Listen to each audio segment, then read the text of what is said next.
सकाळ सकाळ शुभ सकाळ. कसं काय मंडळी, मजेत ना? मजेतच असायला हवं. मी प्रतीक्षा शुभ सकाळ माऊलीमध्ये तुमचं अगदी मनापासून स्वागत करते. तर इकडे तुम्हाला थोडंसं काही ओळखलं असेल, आपला जो मी म्हटलं होतं आपला म्हणजे पावनचाराचा जो पेंडिंग ब्लॉग आहे तो आपला नक्की येणार आहे. तर हा आहे आपला दिवाळीचा आपला पावनचार. आणि इकडे तुम्ही पॉलिथिन बघितले असेल पुढे, तर ते आहे गुलाबजामचे. आणि आणि आज आपला पावनचारामध्ये स्वीट मेनू आहे तो म्हणजे आपला गुलाबजाम. आणि इकडे आता मी गुलाबजाम पूर्ण मळून घेतले आहे पीठ, आणि त्यानंतर थोडं रेस्ट द्यायसाठी ठेवलं आणि गंजामध्ये सोबतच गरम पाणी ठेवलं होतं. त्यामध्ये आता इकडे मी तेवढं पाणी काही लागत नाही म्हणून इकडे सोबत कढी गिडी केली तर पाणी होऊन जाते, म्हणून थोडंसं जास्तीच आधी टाकताना जास्ती टाकलं होतं. आणि त्यानंतर इकडे पाणी काढून घेतलं. पाणी काढून घेतल्यानंतर गरम पाण्यात लगेच टाकून घेतले, आणि पाणी टाकल्यानंतर तांदूळ टाकल्यानंतर मीठ आणि थोडं तेल सोडून भात झाकून ठेवला. आणि या आपल्या प्रोसिजरमध्ये आपण जे गुलाबजामचं पीठ मळून ठेवलं होतं रेस्टसाठी, तर ते सुद्धा आपलं झालेलं आहे. छान असं म्हणजे पूर्ण असं फुगलं होतं ते. आणि आणि सोबतच मी 1-2 चमचे तूप टाकून त्याला मळून घेतलं, म्हणजे जे आपले कडा सुटतात किंवा बरोबर प्लेन होत नाही, तर ते आपले प्रॉब्लेम येणार नाही म्हणून. तर इकडे आता मी सगळे आपले गुलाबजाम करून घेते, आणि सोबत दानिश आणि ओवीने मला खूप मदत केली या कामामध्ये. तर आता इकडे आपले गुलाबजाम तेलात शिजणं चालू आहे, आणि इकडे 2 बॅच काढून घेतल्या. ते आता इकडे कोमट कोमट पाकामध्ये आहे.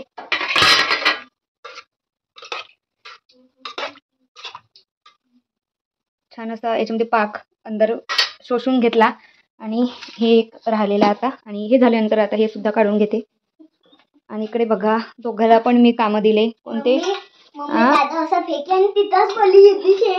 तर इकडे पोपटीचे दाणे काढत आहे, आणि त्यानंतर सांबार खुडायचा आहे, हो ना? हां. पाहुणचार म्हटलं की सकाळपासून खूप टेन्शन आल्यासारखं होतं. म्हणजे ना कामं झाले पाहिजे, स्वयंपाक वेळेवर झाला पाहिजे, जास्त लोक असो की कमी लोक असो, पण एक आपल्यावर असते म्हणजे ना पाहुणचार आहे ह्या सगळ्या गोष्टीचा. आणि सायंकाळी सगळ्या गोष्टी म्हणजे ना आटोपलं की एवढं असं रिलॅक्स वाटते की हां शेवटी पाहुणचार झाला म्हणून. तर इकडे माझी तेच सकाळपासून आपली धावपळ चालू होती. आणि तुम्हाला पण असं वाटत असेल की म्हणजे एकटीच करत आहे, कोणी करावं लागायला आलं होतं की नाही होतं, पण तसं नाही. म्हणजे आली होती श्रेया म्हणजे माझी भाची, तर तिने पोळ्या वगैरे आम्ही दोघी मिळून केल्यात. आणि म्हणजे मला एकटीला स्वयंपाक करण्याची खूप सवय होऊन गेली. आधी दानेश ओवी लहान होते ना, तर तेव्हापासून मला म्हणजे सवय आहे. म्हणजे ना दोघांना पण मुलं पाहत पाहत मी स्वयंपाक चुलीवर एकटी करायची ना, तर ती सवय मला आहे. म्हणजे आई राहायची सासूबाई, तर ती म्हणजे तिच्याने होत नव्हतं म्हणून ते करत नव्हती, तब्येत खराब राहत होती आईची. आणि आजी राहत होती, तर आजी पण शेतामध्ये जायची, आत्या पण शेतामध्ये जायची. नंतर मग यायच्या सगळ्या जणी. नंतर म्हणजे पोळ्या वगैरे त्या करत होत्या, पण म्हणजे सुरुवातीपासून स्वयंपाक करण्याची सवय मला ते आईच्या घरपासून आहे. आणि ते मला आता सोपं पडते. म्हणजे मी स्तुती नाही करत आहे स्वतःची, पण एक मेन असा आकडा सांगत आहे की म्हणजे मी 30 लोकांपर्यंत आरामात मी एकटे स्वयंपाक करू शकते असं. तर चला तर आता समोरचा ब्लॉग. तर आता धावपळ चालू आहे इकडे माझी स्वयंपाकाची. त्यामध्ये हे पार्सल आलेलं आहे, सो याचा व्हिडिओ तुम्ही पुढे बघालच. आणि कुर्ती आहे ही. मी याची शॉपमध्ये जाऊन शॉपिंग केलीच नाही या दिवाळीला. म्हटलं एखादी वर्ष झाला माझी शॉपिंग म्हणजे काहीच नाही झाली, तर कुर्त्या पाहिजेच होत्या, तर म्हणून इकडे मेशोवरून भरपूर अशी शॉपिंग केली आहे मी. तर काय काय केलं नक्की व्हिडिओ येणारच आहे. आणि ह्या काल आला होता ह्या कुर्त्या, तर तुम्ही शॉर्ट व्हिडिओवर नक्की बघालच तुम्ही. तर या कुर्त्या आल्या, तर थोडंसं वाटत आहे म्हणजे जे कलर बरोबर होता तोच आहे म्हणून. तर हे आता सध्या काही ओपन करत नाही. आणि आता इकडे बेडशीट टाकायची आहे. तर हा एक कलर मला खूप आवडला. म्हणजे ताईने अक्षर लावायला पण घेतली होती हे बेडशीट. आणि म्हणजे कोणी कसं एक ब्राऊन ग्रे कलर किंवा ब्लॅक कलर अशी निवडतात का, कारण लवकर खराब होते म्हणून. म्हणजे ही एक खूप जुनी आहे, तरी 7 वर्ष झाले असेल या बेडशीटला, आणि आता मी यूजमध्ये काढली. तर आता ही जी ताईनं कलर घेतला ना, हा पण खूप सुंदर कलर आहे. म्हणजे मला सगळेच कलर आवडते, असं आवडत नाही म्हणून नाही आहे, फक्त तो कलर फेंटमध्ये पाहिजे, असा डार्क भगभग असा कलर नाही पाहिजे. तर हा पण कडे खूप छान दिसणार आहे. आणि यामध्ये पिलो कवर आहे, छान आहे, भरपूर मोठे आहे. आणि तर हा जो कलर आहे छान आहे. आणि ही बेडशीट म्हटलं आता बेडशीट यावर टाकायची होती, तर म्हटलं ही बाहेर होती म्हटलं हेच टाकून घेते आता इकडे. तर आता बघू शकता खूप खूप छान असे छोटे छोटे फुलं आहे आणि म्हणजे डिझाईन लाजवाब आहे. म्हणजे एकदम छोटे छोटे बारीक बारीक फुल आहे आणि कलर सगळ्यात जास्त मला कलर आवडला. मला सगळे कलर सेम कलर मध्ये आवडते. तर आता इकडे बेडशीट टाकून घेते मी. इकडे काढत आहे मी भजे, कांदे भजे आणि इकडे आपला भजे काढून झाले पण एवढे. आणि इकडे राव आले तर चाय सुद्धा मांडला. ओवीला पॉपकॉर्न दिले खायसाठी, तर ते तिला आवडले नाही.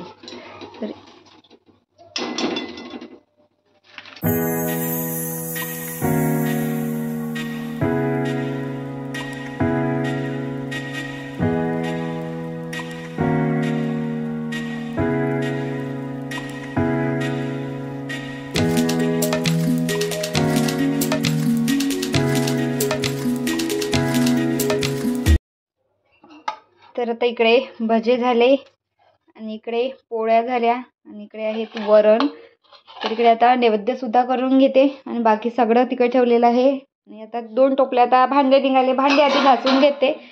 नंतर इकडे आहे दानिश आत्ताच तिकडे गेला. दोघा तिघांनी मस्त इकडे आपले ताटं करायचे, ताटं ग्लास वाट्या क्लीन करून घेतल्या आणि बाकी सगळं मी आता इकडे ठेवलेलं आहे.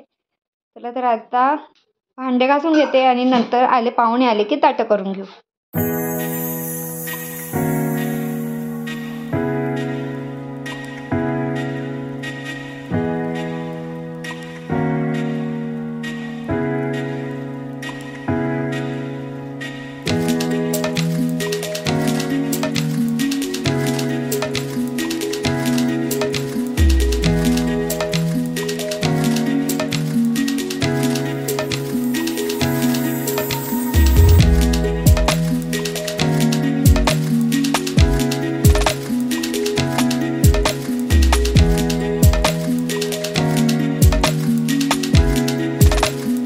आता पाहुणे गेले घरी आणि इकडे मुलं पण झोपली आहे 2 जण. आणि जेव्हा पाहुणे बसून असते तेव्हा मला असं वाटत नाही की म्हणजे आपण भांड्यापाशी बसलं पाहिजे. म्हणजे ना 1-2दा आपलं वर्षातून जेवण सांगणं असते आणि आपण त्यांच्यापाशी बसणं नाही. ते आपल्या घरात आणि आपण बाहेर भांडे घासत आहोत. तर म्हणून दरवेळेस मी भांडे बाहेर ठेवून देते आणि त्यांच्यापाशी बसते. थोडं गप्पा मारला तर थोडं म्हणजे फॅमिलीसोबत आपल्यालाही बरं आणि त्यांना पण थोडंसं चांगलं वाटतं. तर तसंही पोरींनी आधी जे जेवणाचे काही ताटं वगैरे होते ते घासले होते आणि पत्राडी यासाठी ठेवल्या नाही. म्हणजे ना घरचे सदस्य होते आणि खूप जास्ती नव्हते आणि कसं 40-50 लोकं जर असली तर तेवढे घासेपर्यंत वेळ लागते आणि पुढची पंगत व्हायला. म्हणूनच धरले आणि टाकले ते तेव्हा बरं पडतं पत्राडी. तर आता मग घरी जे आपले भांडे आहेत ताट वाटं प्लेटा तर त्या मग कोणत्या कामात येणार. तर अशा कामामध्ये मला बेस्ट वाटते. तर म्हणून ते आधी होते. तर ते पोरींनी घासले होते भाच्यांनी. तर आता जे काही होते शेवटचे जे आपले भांडे तर गंज ते आता मी घासून घेतले. तर चला मग आता सर्व इकडे झोपलेली आहे. त्याला मग याच नोटवर आजचा व्हिडिओ थांबवते. व्हिडिओ आवडला असेल तर लाईक, चॅनलला सबस्क्राईब नक्की करा. Thanks for watching my video. Bye.